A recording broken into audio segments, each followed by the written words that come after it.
Olá pessoal, tudo bem? Vamos dar sequência aqui no nosso curso de trabalho colaborativo. Agora a gente vai entrar numa nova fase. Nós vamos começar a trabalhar com código. E para isso, a gente precisa retomar um pouco o nosso contexto, né?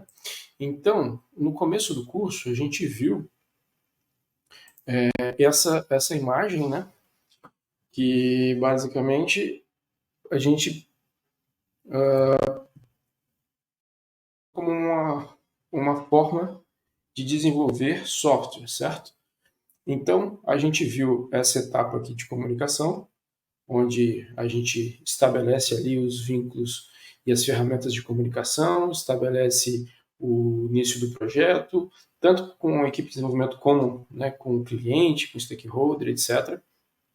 Depois a gente escreveu um projeto descritivo, né, onde que a gente fez algumas estimativas, cronogramas e algumas definiu mais ou menos o que a gente quer fazer, né, escreveu, formalizou e criou a primeira versão do nosso projeto.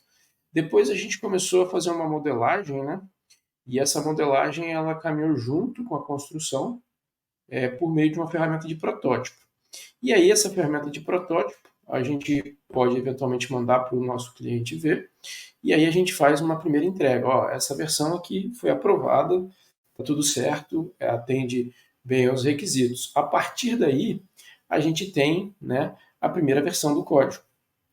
Só que até agora a gente só está trabalhando com imagem, né, e basicamente ferramentas que auxiliam a gente a entender o que a gente vai fazer. Agora, toda entrega que a gente faz, a gente vai produzir um artefato que é código, que é texto, né? É basicamente conteúdo de arquivo de bloco de notas, né? Daqueles documentos onde a gente tem o texto puro ali, né? Diferente de um arquivo editor de texto que a gente viu do Google, por exemplo, ou do Word, onde que a gente tem ali um texto formatado como uma página. Um arquivo texto ele tem o texto cru, né? Só os bytes que representam as letras ali. E como é que a gente gerencia a produção desse código? Então, o código que a gente vai produzir, ele pode ser front-end, né? Ou ele pode ser um back-end, falando aí de desenvolvimento para a internet, né? Ou seja, ou ele pode rodar na nossa máquina, ou ele vai rodar num servidor na internet. Mas de toda forma, esse código ele vai ser produzido por um time, né? Então, o desenvolvimento de software, na realidade, ele é sempre produzido por uma equipe. Dificilmente é produzido por uma pessoa solitária, como aquela imagem que a gente pensa da pessoa nerd programando e criando todo o software. Cada um contribui com uma parte do software que faz aquele produto surgir de uma forma mais rápida, mais eficiente. Então, como que a gente pode fazer se a gente tem um monte de arquivinho, né? Esses aqui são os meus arquivinhos, que são partes do nosso código, né? Isso aqui é o nosso código. Como que a gente pode gerir esse código? Então eu vou criar aqui uma pasta, né? Eu vou pegar uma pasta aqui, esse aqui é meu desenho de uma pasta, e vou colocar meus arquivos aqui dentro. Beleza? Esse aqui é um desenho aqui imitando uma pasta e o arquivo. Eu vou chamar essa pasta aqui de versão funciona. Sei lá, olha que nome bom. Versão funciona. E aí, em algum momento, eu preciso fazer alteração. Aí eu vou fazer o quê? Eu vou pegar e vou renomear, eu vou copiar essa pasta, vou criar uma nova pasta chamada versão funciona 1 e vou mandar para os meus colegas para eles trabalharem. Repara que a coisa pode ficar muito complexa. Para evitar que isso aconteça, a gente usa um servidor ou um software de versionamento de código. Hoje, em 2023, quando a gente fala de versionamento de código, nós obrigatoriamente estamos falando de Git. Git, hoje, vamos dizer assim, é a solução padrão para você gerir, compartilhar e produzir código de forma distribuída. Então, a partir de agora, a gente vai aprender a mexer no Git, ok? Só que para a gente entender como é que funciona o Git, a gente tem que dar um passinho para trás e conhecer um cara que existe no sistema, no nosso computador, que se você ainda é um usuário de computador, você talvez não conhece. Mas como um profissional de computação, como um profissional de informática, você precisa conhecer o nosso terminal, né? Então, vamos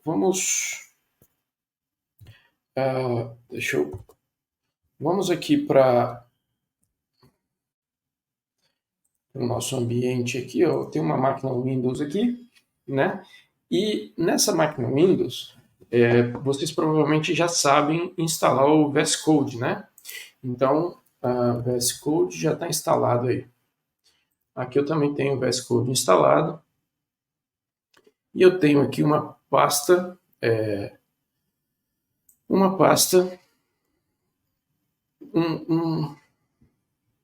se vocês têm uma noção básica de informática, o computador ele tem basicamente um sistema de arquivo, e esse sistema de arquivo armazena os arquivos em pastas, que a gente também chama de diretório. Então aqui, por exemplo, eu vou criar uma pasta agora, chamada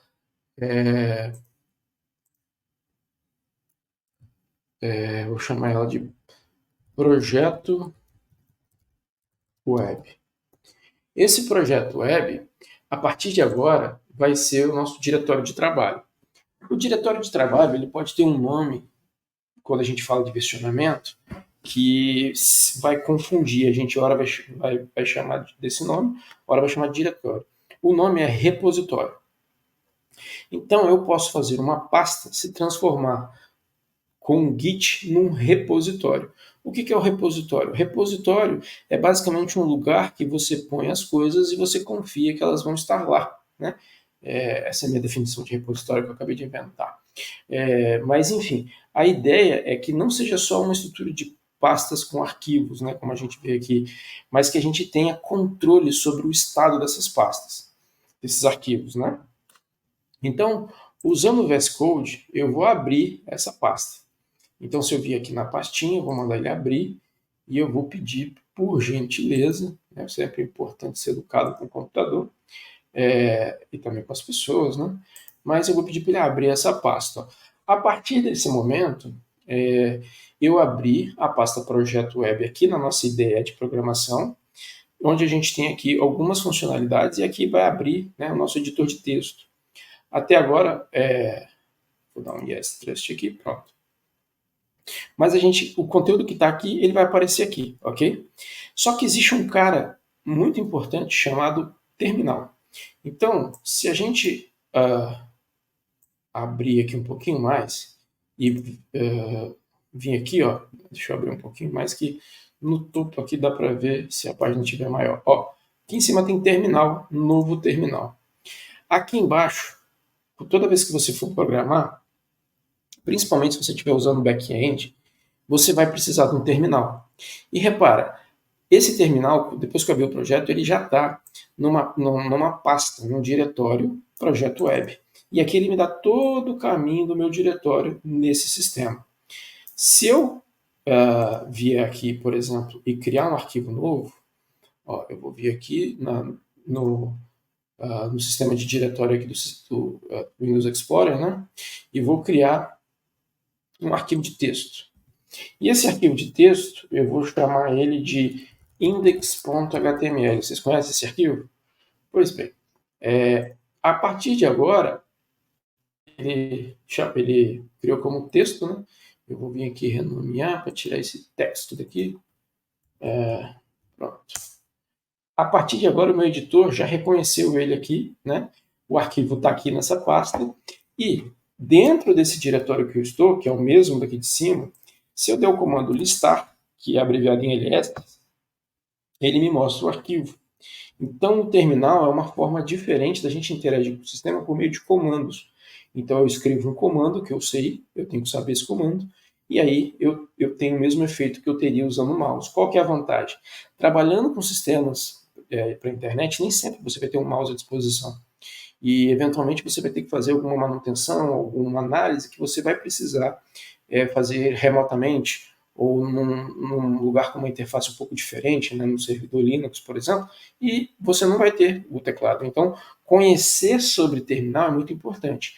Aqui no Windows, a gente está usando o PowerShell. O PowerShell é uma imitação aí, vamos chamar assim, né, do Bash, do Linux. Então, todos os comandos que tem no Bash, ou quase todos, eles funcionam aqui.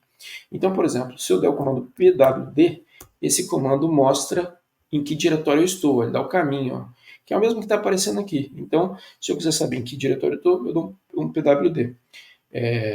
Só que, o que eu quero? Lembra que eu quero trabalhar com Git. Antes de trabalhar com Git, eu tenho que só ter uma noção de como eu navego em diretórios. Então, para eu mudar de pasta, eu simplesmente uso o comando cd. O comando cd significa Change Directory. E aí, eu posso avançar pastas e descer em pastas, né? Então, por exemplo, aqui na interface gráfica, eu poderia vir aqui e vir para a pasta de cima, né? Onde que está aqui o nosso cultivo verde. E aqui o projeto web, eu entrei na pasta e está aqui o arquivo index, né? Então, essa navegação a gente também pode fazer aqui para o terminal. No terminal, subir pasta significa ponto, ponto, barra. Então, quando eu ponho ponto, ponto, barra, eu subo um diretório. Eu vou sair desse diretório aqui. Só um instante. Eu vou sair desse diretório e vou vir para este. Vamos ver? Ó, se eu voltar aqui e der o Enter, olha lá. Eu saí desse diretório, se eu der um ls agora, me aparece as pastas do diretório acima. Ok? Se eu quiser voltar, como que eu faço? Eu listo, ó, identifico aqui a minha pasta e eu dou cd espaço o nome da pasta. Se eu der tab, ele autocompleta para mim. Ponto projeto web. Voltei para a minha pasta de início. Então, esse é o comando principal que a gente precisa dar no terminal. Ir para frente e vir para trás num diretório. Ok? Criar os arquivos a gente pode fazer aqui na nossa IDE. Né? Eu vou criar outro arquivo aqui também, ó, chamado style.css. Então, eu estou fazendo aqui o início de uma interface gráfica. Né? Tá. Mas isso vocês podem aprender na disciplina de front-end. O que a gente quer fazer aqui? A gente quer criar um repositório. Para criar um repositório, a gente precisa do Git. Se eu vier aqui no meu terminal e digitar Git, ele vai falar que o Git não existe. Né?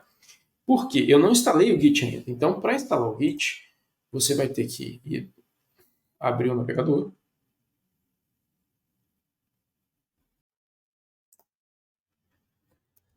E numa página do Git, bota o Git no Google ali.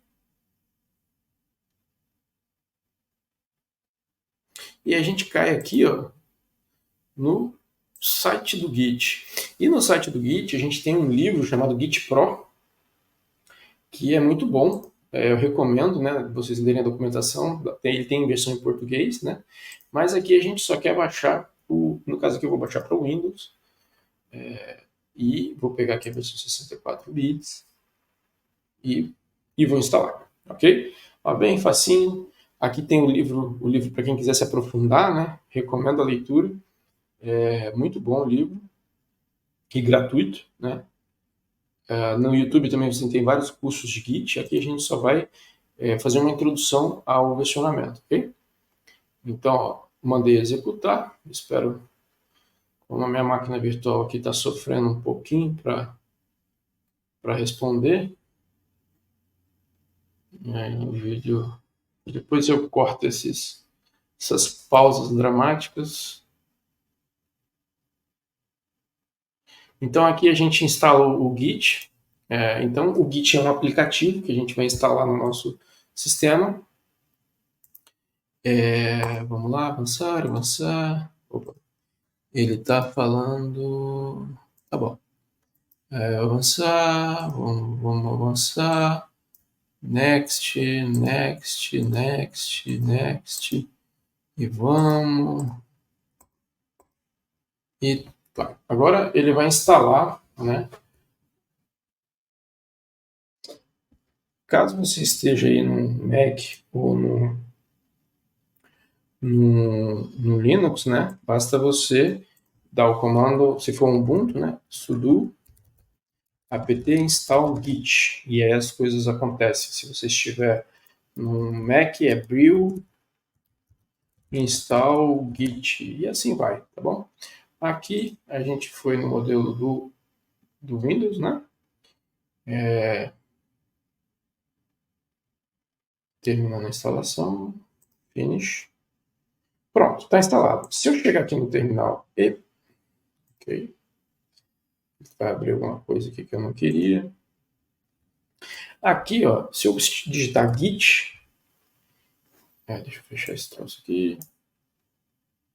Bom, se eu chegar no terminal agora e digitar git, ó, ele já vai aparecer algumas opções, né? Vamos ver o que é esse git GUI. Ele provavelmente é uma interface gráfica. Por enquanto a gente não vai usar essa interface gráfica, ok?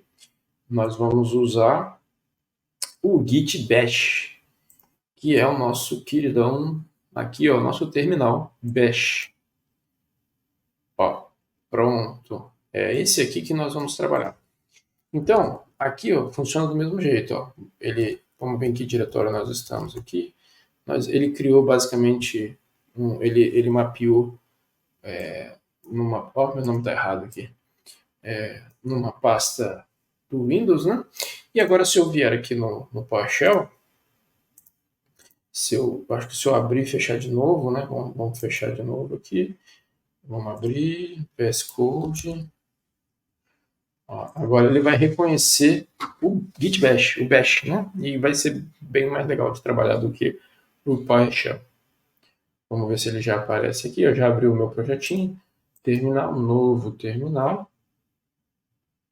E vamos ver. Aqui, ó. Se você vier aqui nesse cantinho, e ele já tem aqui o Git Bash. Opa. Ó, teimoso. Ele está inicializando. Vamos dar um tempo, porque a máquina virtual está sofrendo aqui. Aqui, ó. Git Bash. Pronto. Aí ele vai trocar o terminal do Git, e o Git vai estar ali instalado. Ó. A corzinha já mudou, e aqui temos o nosso terminal. Então agora se eu der o comando git, ó, ele já reconhece algumas coisas. O que é legal do Git Bash? Que ele é o Bash. E o que acontece, como eu falei para vocês? Para você usar o terminal, você tem que saber o comando que você vai dar, né? E você não precisa decorar tudo. Aqui você tem, deixa eu ver, uma ls. Ah, não tá. Não tem os manuais instalados aqui. Mas, por exemplo, essa parte não vai dar certo.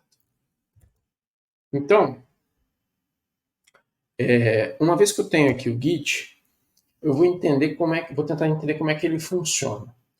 A princípio, para eu transformar essa pasta num diretório, eu tenho que dar o primeiro comando. Primeiro comando, né?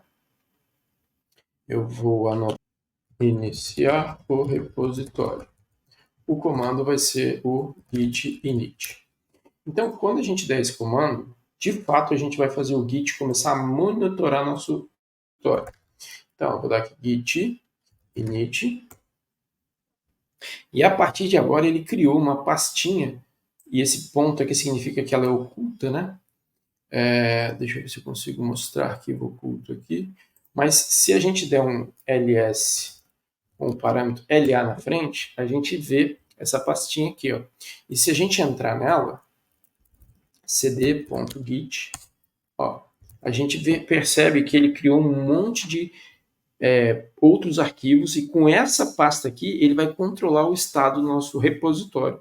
É dentro dessa pasta que o Git trabalha, o aplicativo Git trabalha. Então, bom, a partir do momento que eu iniciei um repositório, que eu tenho a pasta .git dentro do meu diretório, ele virou um repositório agora. Ele deixou de ser uma pasta e passou a ser um repositório. Só que é um repositório local na minha máquina. A partir de agora, todos os arquivos que existem nessa pasta são monitorados pelo Git. E como eu sei isso? Eu rodo o comando git status. E aí ele vai me mostrar, basicamente, ó, Aqui no caso, nesse primeiro, se aparecer para vocês, você roda esse comando que ele está te dizendo, né?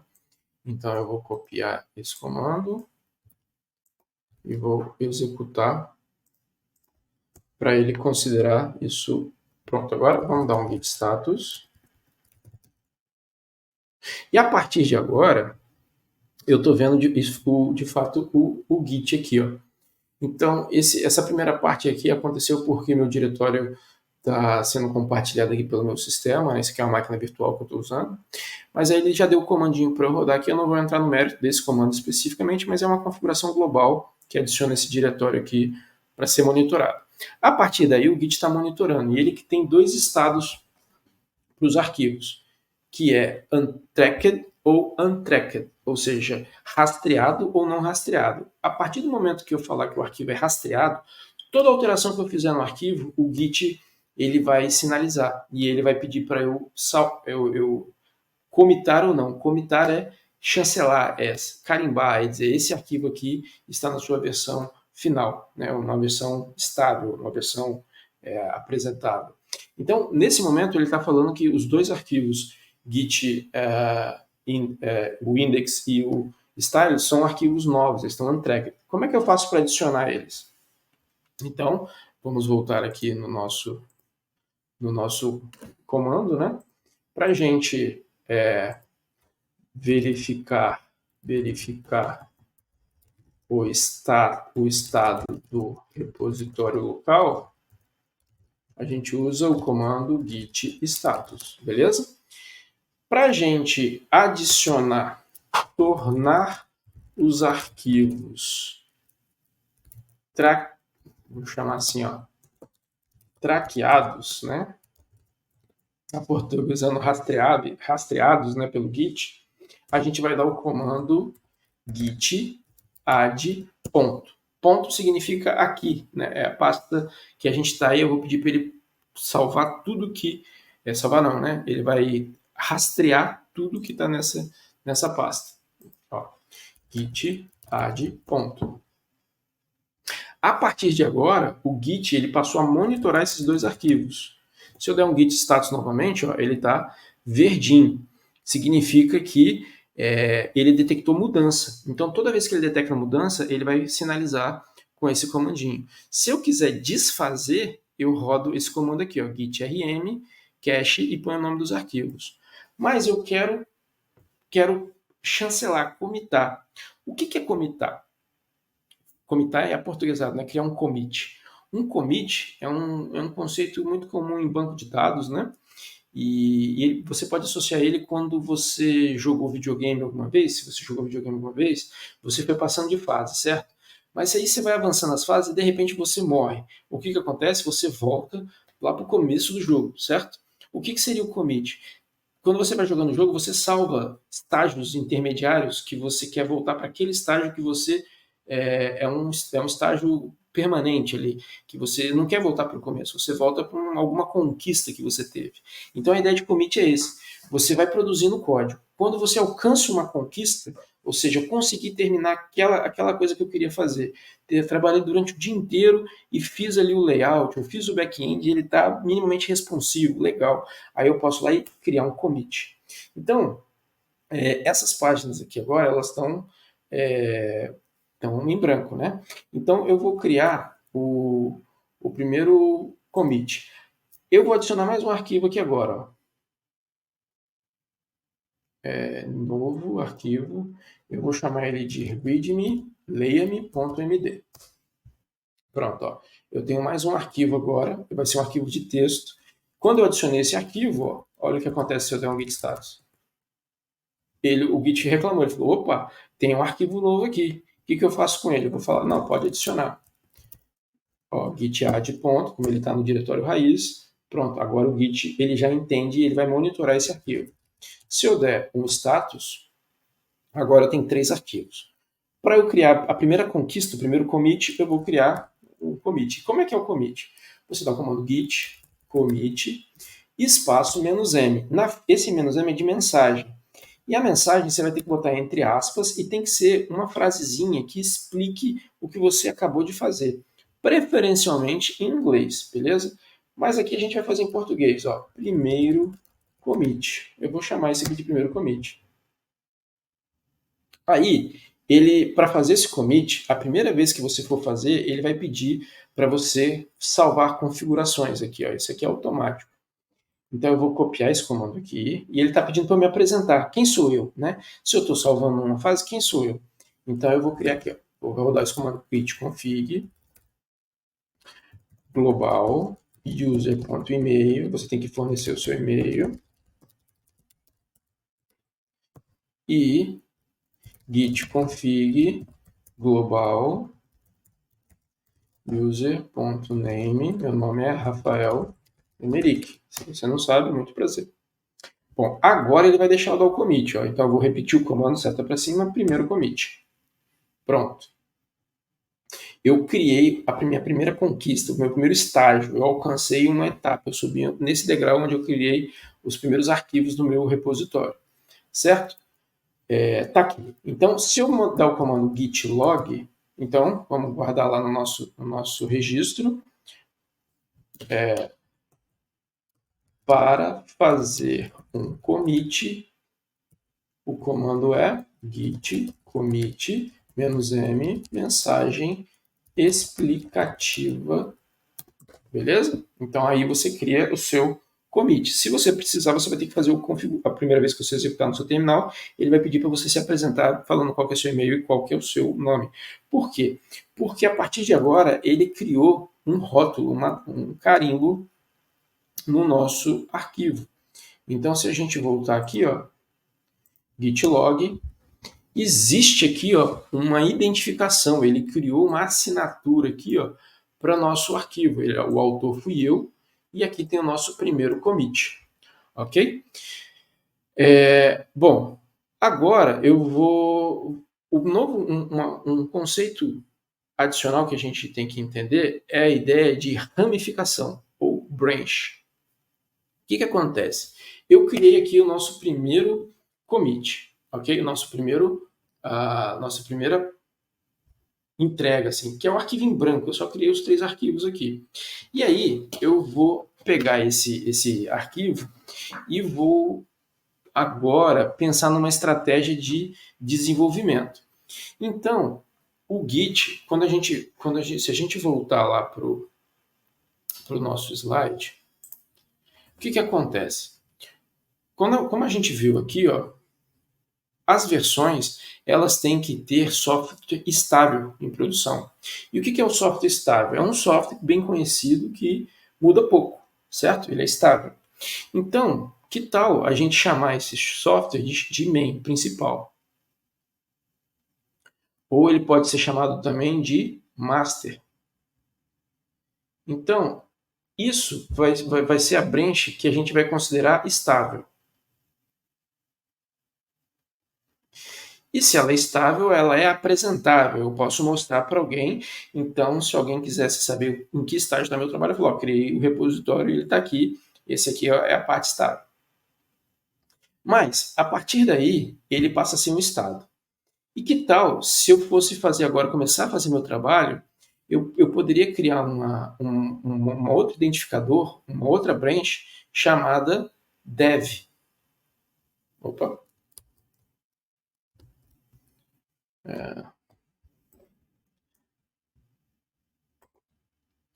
Dev. E aqui, nesse estágio aqui, eu vou ter todo o código que eu estou produzindo e que não é estável ainda. E eu vou criar uma nova, e eu posso ter uma nova branch com o nome stage, que é aquilo que eu posso apresentar e estaria quase pronto para virar master. Então, considerando esses 3 estados, imagina que eu acabei de criar o meu diretório. E o meu diretório ele é o main, certo? Esse aqui é o que eu considero estável.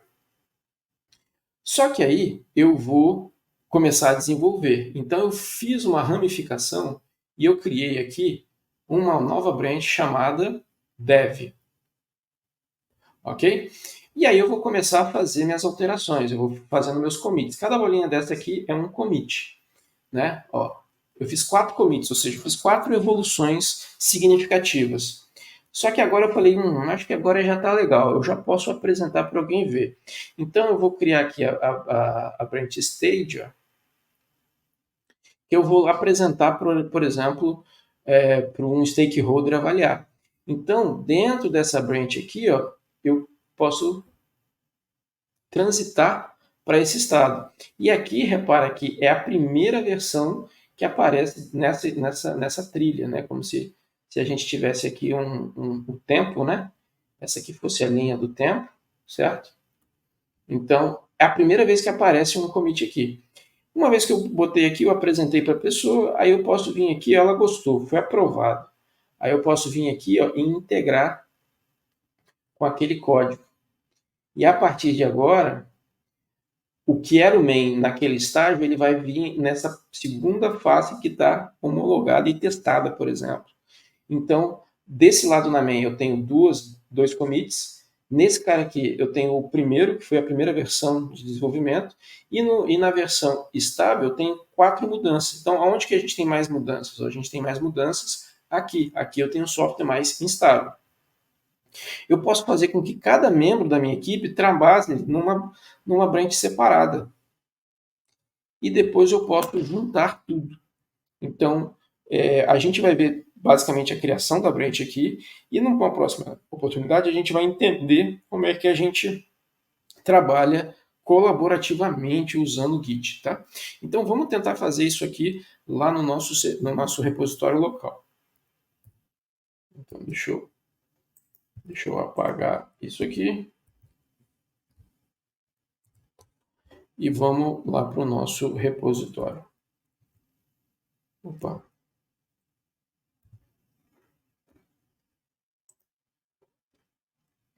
Bom, para eu ver a branch que eu tô, o Git ele já mostra. Aqui ele chama de master. Ó. O comando para ver a branch é git branch "-a".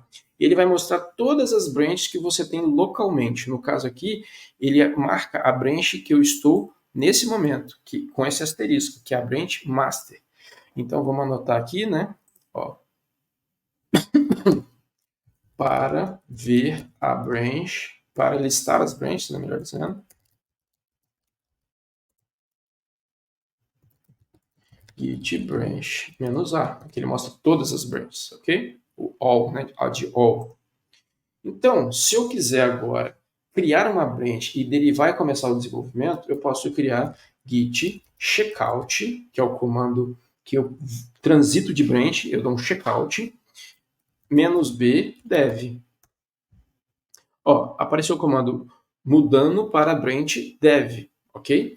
E na branch dev eu vou começar a fazer o meu arquivo de trabalho. Eu vou fazer a primeira versão aqui do meu arquivo de trabalho. Então agora se eu der o comando git branch -a, olha o que eu tenho. Eu tenho 2 branches locais e ele mostra que eu estou na branch dev. Bom, agora eu vou criar o conteúdo desse meu projeto, né? Então, como eu estou aqui, eu sou um desenvolvedor, vou criar a primeira versão, eu estou trabalhando aqui no meu arquivo, eu vou criar de um jeito mais moderno, né? Não sei se vocês conhecem, mas um grande amigo do programador hoje em dia, talvez no futuro pode até virar inimigo, né? A gente não sabe, é o ChatGPT. Eu vou falar aqui para ele, por favor, é bom se falar educadamente, né? Porque a gente não sabe no futuro. Por favor, crie um arquivo básico readme ou leia-me em MD que apresente um projeto web. E aí, olha que legal, ele vai lá e cria o arquivo MD para a gente. O arquivo MD ele tem essas tags aqui, ó, que eu vou copiar. Simplesmente eu vou copiar. Aí ele está colocando tudo bonitinho aqui, né? Eu vou pegar só essa primeira parte aqui, ó, copiar código. Eu vou vir aqui no meu arquivo readme e vou colar. Bom, a partir de agora, eu tenho o readme. Legal, uma conquista, né? Eu vou pedir também para ele criar um projeto web aqui, ó. Crie uma interface igual à sua, utilizando um arquivos separados em index.html e style.css com Flexbox. Não sei, talvez isso pode ser útil, né? E aí, ó, ele vai gerar aqui para mim, ó, o código. Eu vou copiar, vou colar aqui no index, vou aqui no próximo, aqui está o CSS. Olha, vocês conhecem isso aqui? Flexbox Direction. Olha lá, hein? Container. Interessante, hein? Pronto. Eu vou habilitar aqui o autosave, já está ligado. Pronto. Eu já tenho agora um projetinho, certo? Então eu vou olhar o que ele fez. Vamos lá. Eu vou clicar aqui no meu arquivo, Ctrl Shift P, e vou mandar ele abrir com o Live Service. Ele vai sofrer um pouquinho e tal. E vamos que vamos. Máquina virtual ali. Opa! Olha lá. Ele criou aqui, né? Não, cancela. Agora não, pronto. Está aqui a interface gráfica que ele criou para mim, né? Com alguns menuzinhos aqui, ó. Eu posso clicar aqui, não aponta para lugar nenhum, mas já tem a minha primeira interface aqui com ritmo. Legal, gostei. Então, agora o que eu vou fazer? Eu vou criar o meu commit, né? Então, eu vou criar aqui, ó, git status. Olha lá, apareceram os 3 arquivos ali como modificados, ele detectou que eu modifiquei. Aí eu vou dar um aqui, ó, git add tudo. Adiciona tudo aí para mim. Aí ele foi lá e adicionou, e a partir de agora ele integrou as mudanças. Então, beleza. Agora eu vou considerar que eu cheguei num estágio que eu tenho uma evolução. Então eu vou criar um commit. Git commit meu primeiro projeto web. Pronto. Criei agora o meu branch. Então, se eu olhar agora git branch -a, eu estou na minha branch teste, certo? Dev, desculpa. E aí, se eu olhar os arquivos aqui, ó, eles estão... Deixa eu dar um F5 aqui. Ó, tá o readme e tal. Se eu mandar o readme abrir aqui no... Como é que usa esse trem aqui para abrir, gente? Eu não sei. Exibir. Eu tenho que voltar a fazer o curso de Windows aqui. Eu vou abrir nesse treco aqui mesmo. Vamos ver o que dá. Ó, aqui está a nossa página, a nossa interface, beleza? Então, o conteúdo está aqui. Mas o que acontece?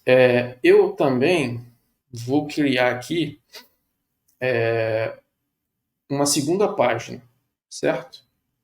Eu vou criar agora. Eu vou lá pedir ajuda para o nosso amigão aqui, ó.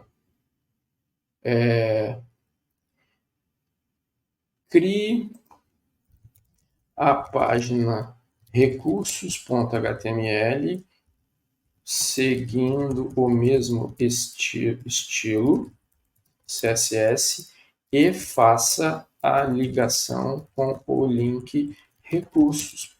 Não esquece do por favor, tá? Por favor.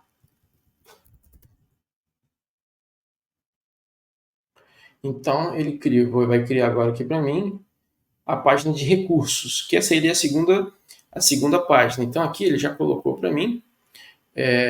Eu vou adicionar essa pasta. Então, ele criou aqui, deixa eu ver se aqui o arquivo recursos.html. Ok.